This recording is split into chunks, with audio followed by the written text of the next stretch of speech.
The Price of Fear. Brought to you by Vincent Price.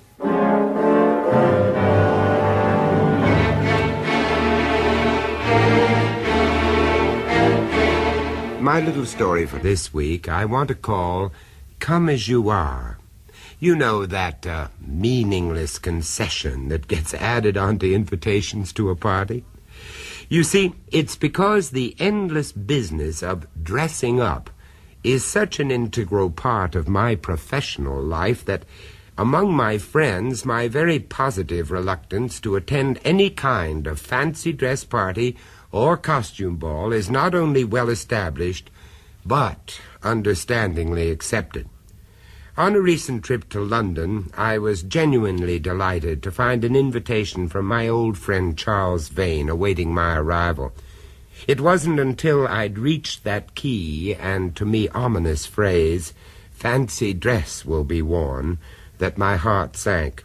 The fact that my would-be host had crossed it through and substituted the words, "come as you are," afforded little by way of consolation.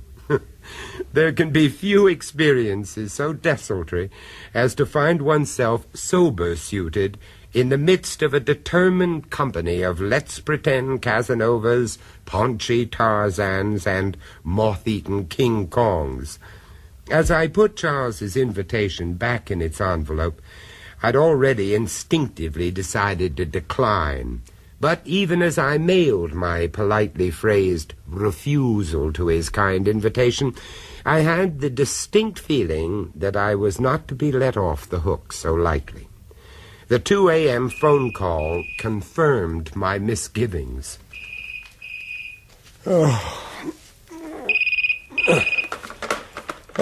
Hello. Vincent, it's damn well not good enough, do you hear? What? Oh, I'm sorry. Who is that? It's not only not good enough, I'm damn well not going to take no for an answer. Charles. Oh, Charles, is that you? Surprise, surprise. Of course it's Charles. If Mohammed won't go to the mountain needs must. Anyway, who the hell else did you expect it to be? Well, believe it or not, old thing, there are alternatives. Parents, relatives, friends, acquaintances. Oh, you'd be surprised. Oh, would I? Well, I just hope you're not in the habit of treating them in the same shoddy fashion, that's all. Charles, delighted as I am to hear from you. You know it is the middle of the night. Wrong again, Vincent. The early hours of the morning. But what's that got to do with anything? Nothing at all, except that we mere mortals do rather count on a certain quota of sleep. Mere mortals bore me. Oh, yes, it slipped my mind. Please forgive the lapse. I'm forgiving you damn all. Are you still there? Still here? It's on account of that damn stupid fancy dress bit, isn't it? So why do you think I changed it to come as you are in the first place? Out of the question. The intimacies of my sleeping attire must remain a closely guarded secret. Don't be skittish. Anyway, all I hope is you had sufficient sense to keep the damn thing. The invitation? Yes, of course the invitation is what you're keeping me from my beauty sleep about. I'm keeping you? Yes, well, on the back you'll find a simple set of directions for getting here. A child of 5 could manage it. I marked the Priory with a damn big cross in the top right-hand corner. The Priory? The house, my house. You will love it. Oh, yes, I'm sure I would, Charles. But as a matter of fact, I have another appointment. A scriptwriter friend of mine is coming... To hell with all scribblers, I shall expect you at 8. But, Charles, I honestly don't see how Will I can... you let me get some sleep, damn you? Charles, are you there? Charles? Charles? Oh, blast. Put to the test, Charles's simple set of directions might well have been comprehensible to a 5-year-old child, but not having one of them with me in the passenger seat, I spent hours exploring the same piece of countryside in ever-decreasing circles. I was just on the point of returning to London when I spotted the entrance to his drive, and within minutes I was standing in the hall of one of the most remarkably beautiful houses it has ever been my pleasure to enter. The party was obviously in full swing.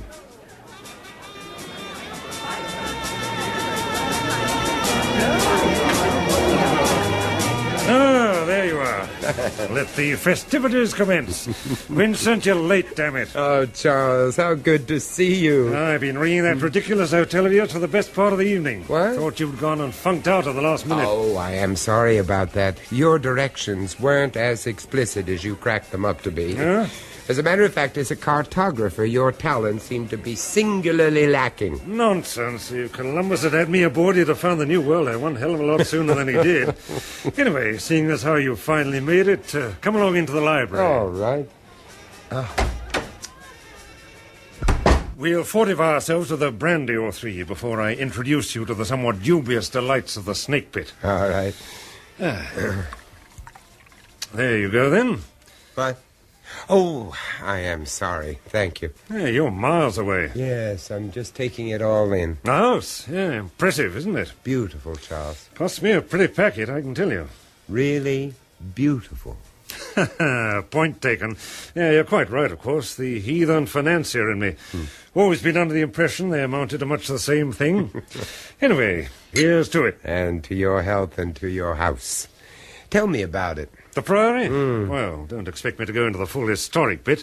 But for all that, mentioned in the Doomsday, one of the gems of early English monastic architecture, you know the kind of thing. Well, I'm more than prepared to believe it. Yeah, the domestic conversions came later, but it's still pretty exceptional. Anyway, I first fell in love with the place about 5 years back when I was a guest here at a party. Oh? A rather bizarre junket given by the wife of the then owner. Oh, I see. Well, I think she realized I rather coveted the place from the word go. And last season we met up again in the south of France.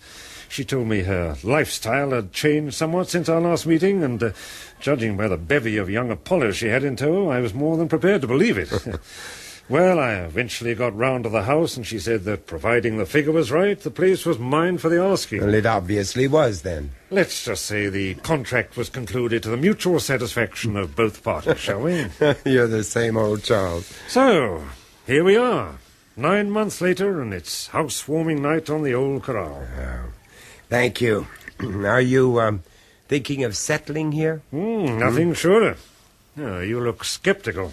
Oh, yes, I'm sorry. My eye. Well, you do have something of a reputation to live down, you know. Well, you must give me 5 marks for effort, at the very least.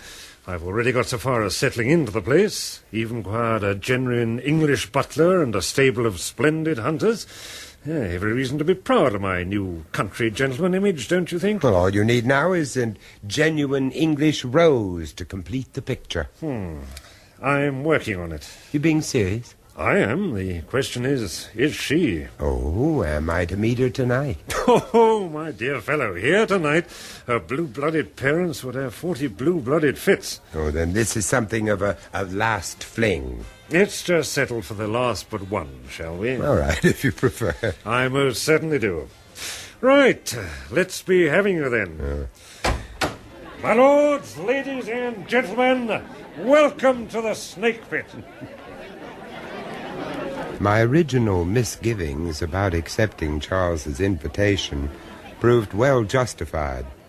Along with the disguises I'd anticipated, in a matter of minutes I'd been introduced to a somewhat bibulous archbishop, an emaciated Theda Barra on the decline, and the oldest bunny girl in the business. Charles's come-as-you-are concession proved a somewhat dubious advantage.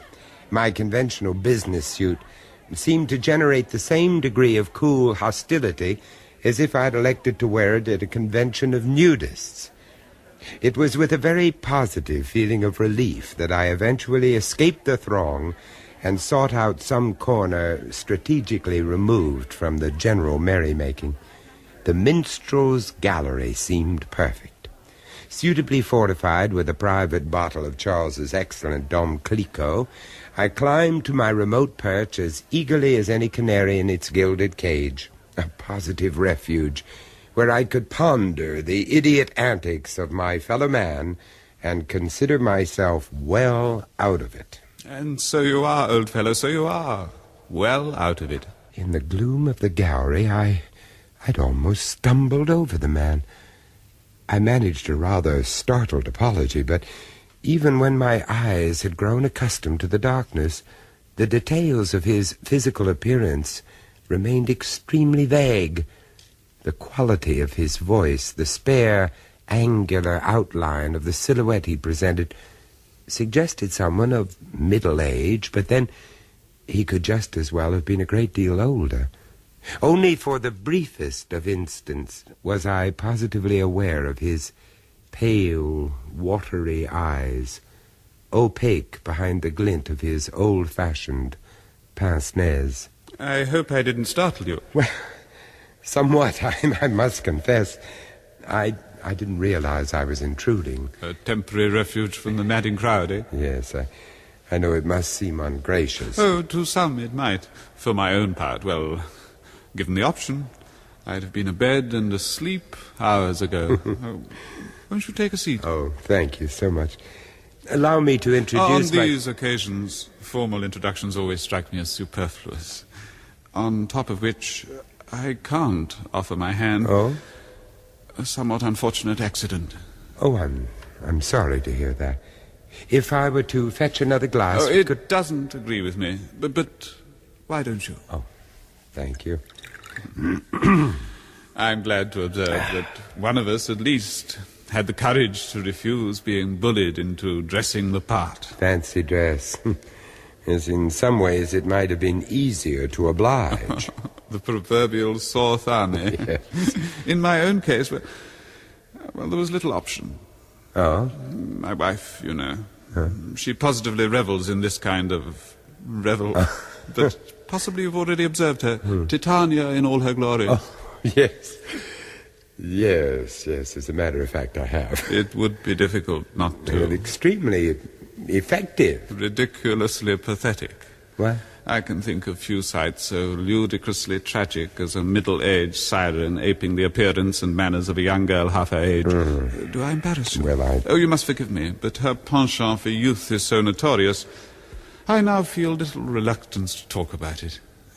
Her companion this evening, for instance. Oh, you mean the young man in the costume You of have Harlequin? him. Yeah. Though the appurtenances of a gigolo might have been more appropriate. Oh? Her darling boy of the moment, Luigi del Potrello. The name means nothing to you? Del Potrello. Oh, yes, it does sound familiar. In most circles it has a certain notoriety. The Potrellos are Italian merchants. Oh, yes. Extremely wealthy, hideously flamboyant, and totally without any distinction, taste, or breeding. Right from the outset, my home seemed in a perpetual state of siege. Billets-doux by every post, secret assignations, ridiculously extravagant floral arrangements. And then the ultimate indignity of having the scoundrel pay court under my very roof. To be made constantly aware of their asinine sniggerings, their barely concealed whisperings, their grotesque fondlings, the middle-aged lovebird and her twittering young chick. But it wasn't until he started implanting his obscene influence on the house itself that my anger and frustration reached full spate. How obscene. Yes, obscene. Isn't it extraordinary how something as seemingly insignificant as a mirror can underline the absolute bathos of one situation? Underline it with far greater emphasis than any of the indignities and infidelities that have gone before. Well, I'm not sure that I understand. You did say a mirror? Yes, one of his many gifts to her. A hideously ornate creation in the fashionable Florentine manner. You know the kind of thing. All gilt cupids, intricately entwined vine leaves. Yes, I'm afraid I do. Exactly, my dear fellow. Needless to say, quite out of keeping with the sober antiquity of my own furnishings, but a token of regard from her own darling boy, don't you see? And, as such, to be blatantly hung in a place of honor. It seemed suddenly as if he were trying to destroy the very fabric of our lives. Would it be impertinent of me to inquire... What happened? Yes. No, but why not? It's probably common knowledge. The inevitable scene is the phrase that most readily springs to mind. But somehow more significant than anything that had gone before. Oh, Oh, you're exaggerating as usual. I honestly don't think you realize the gravity of the situation. Oh, come on, darling, say it. You can always be relied upon to trot out the obvious on these tedious occasions, can't you, my pet? The occasion, as you choose to call it, might be a good deal graver than you think. Oh, now you're beginning to sound much more like the old dodderer you really are. Well, come on, darling, don't stop now. It's the well-known visit to the headmaster you had in mind, isn't it? If so, you are achieving it to perfection.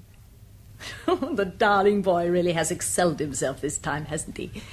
Such an appropriate gift. A direct invitation to see yourself as you really are. So why the hell don't you tell your darling boy he can take his bloody mirror right back where it came from? We'll have to see, won't we, my pet? And was the mirror taken back? I presumed it must have been. I certainly don't recall seeing the damn thing again. But then, quite suddenly, that's to say, we both had more important things on our minds. Oh? I'd spent the day at the British Museum doing some research. I got home to find my wife had been taken seriously ill. In effect, a minor heart attack. I could only conclude it was a direct result of trying to keep up with her dissolute gadfly. The doctor advised that complete rest was absolutely essential. He also emphasized that there must be no undue excitement or shock. Yes, he particularly stressed the last bit, or shock. Even as he said it, it sounded strangely significant. Why significant? Well, as it turned out, I'd stayed up reading very late one night. I must have dozed off, because I was suddenly startled awake by a noise. It came from the head of the stairs. What kind of a noise? Difficult to describe, but a sort of bump, I suppose. A slight trip, perhaps. The servants had retired hours before. There was only my wife. At least, I believed that to be the case. Until I heard their voices coming from my wife's bedroom. I recognized Luigi's laughter immediately. Then, after a while, there was only silence. I think that silence was the most difficult thing to bear of all. For the first time, I admitted to myself that I had lost my wife to Luigi forever. And your reaction? How can one describe? Resignation, love, jealousy, hate, yes. All at the same time. I wanted her dead. What? I needed her dead, but had no notion how I could achieve it. I'm not a courageous man, not even an artful man. I returned to the study, and there I saw something that seemed to suggest the perfect solution. Yes, go on. Shortly before her illness, I'd drawn my wife's attention to a book dealing with the medieval history of the house. Yes. Well, needless to say, she discarded it halfway through, but there was one particular section that not only claimed her interest, but held it in a state of shocked disbelief I'd never witnessed before. It concerned a ghost. A ghost? Most historic homes seem to lay claim to one. Knowing my wife's somewhat nervous disposition, I'd previously kept ours something of a closely guarded secret. But now, no undue excitement or shock was what the doctor had said. There and then, I determined my ghostly inhabitant should serve his turn. Well, what kind of a ghost? The ghost of a Franciscan friar. The costume wasn't too difficult to improvise.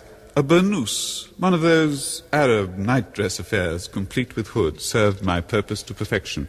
I put it on, lit a candle, left my study.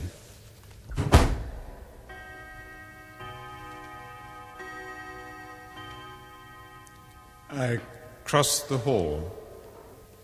The stairs creaked as I began to climb. I didn't mind. It only added to the theatricality of the scene I was about to enact. I could already imagine slowly opening the door of my wife's bedroom, hear her call out, "Who's there?" See the expression on her face as she watched in terror the spectre of the Franciscan friar loom towards her. Perhaps one brief, terrified scream. And then I just reached the top of the stairs, was about to cross the landing, when I saw it, the actual spectre, there, confronting me, the face shrouded in its hood, the candle flickering in its hand, the eyes deeply socketed, stared accusingly into mine.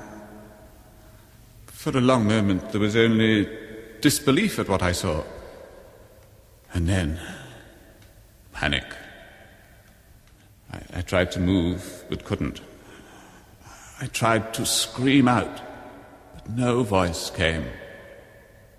Then, with a newfound volition of its own, my arm lashed out with the heavy brass candlestick I was holding, lashed out at the ghastliness of that grizzled face. God help me. In the name of Christ, somebody help me. For God's sake, man. Oh, my God, Charles. Charles.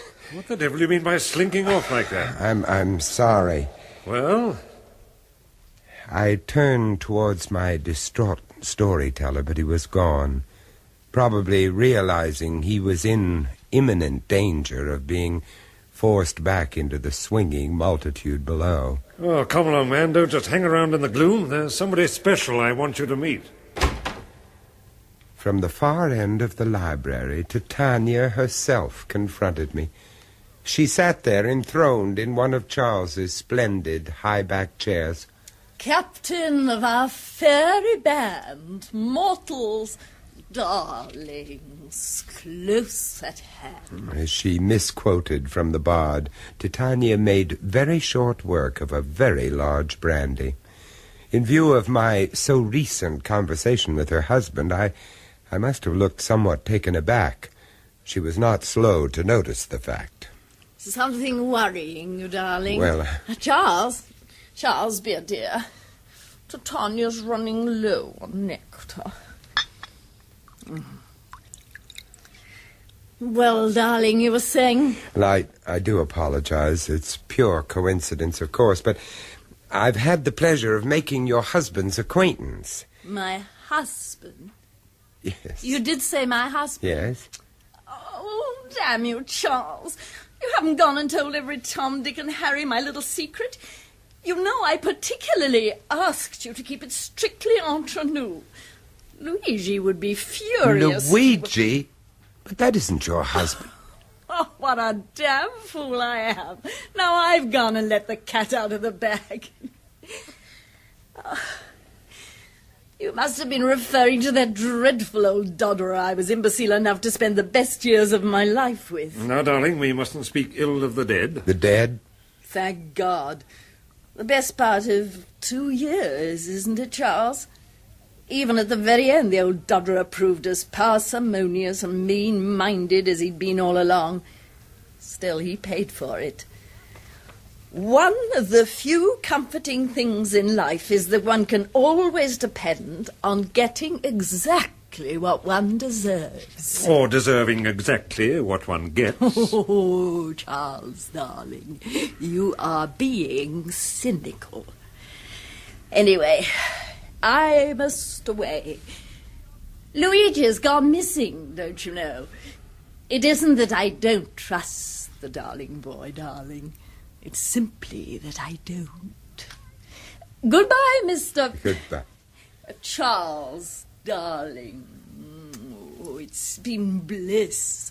But Titania, darlings, must away to live and fight another day. Now, what the hell was all that about? Charles, tell me about him, her late husband. Edward. Was that his name? Well, I only met the old stick once, and then very briefly, on my first visit to the place. This place? Well, of course, this was his house. He died here. Where? Where exactly did he die? You know, you look really peaky. Answer the question, for God's sake. Please, Charles. Well, as a matter of fact, at the head of the stairs. The stairs leading to the minstrel's gallery? Yes. And the circumstances? Oh, a bit unusual, really. It was Helen who found him. Apparently the old fool was on his way to bed, or got up in this ridiculous dressing gown thing of his when he spots this mirror. The mirror? At the head of the stairs? It was Luigi's mirror, wasn't it? Oh, has darling boy been telling you all about that? Wasn't it? Yes, a gift to Helen. The old boy raised such a stink about it, she locked it away at the back of a cupboard. Anyway, one night, after a somewhat torrid meeting with her darling boy, Luigi raises Cain and insists on hanging it out in the open. Directly at the top of the stairs, so that anyone coming up them would be bound to see his own reflection, wouldn't he? Which is exactly what happened. Edward spots it, loses his temper, and smashes the thing to smithereens. Yeah, it was that caused the heart attack, of course. Not to mention his hand. What about his hand? Well, severed. Quite severed. Extraordinary the violence that can be generated through a fit of jealousy, isn't it? I wish you'd have another brandy. Will you tell me what he looked like, Charles? Oh, Edward? Oh, do even better. Charles handed me a snapshot. It was faded, but I spotted him immediately. One face among many, but I'd have recognized it anywhere. Not because of any particular feature, but because there, staring out at me, were the same pale, watery eyes, opaque behind the glint of his old-fashioned pince-nez. I handed the photograph back. Oh, thanks. But might as well get rid of it. Oh. Not much point dwelling on the dead, is there? No. Not much. Charles invited me to stay the night. I automatically refused. Some weeks later, he suggested we meet up again before he left on a business trip to the continent. The Priory was again suggested as a rendezvous, but in view of what had gone before, at the very last minute, I switched it to my hotel dining room instead. The decor hideously modern, the food bad, the waiters rude, the place positively bulging with people. I wouldn't have had it any other way.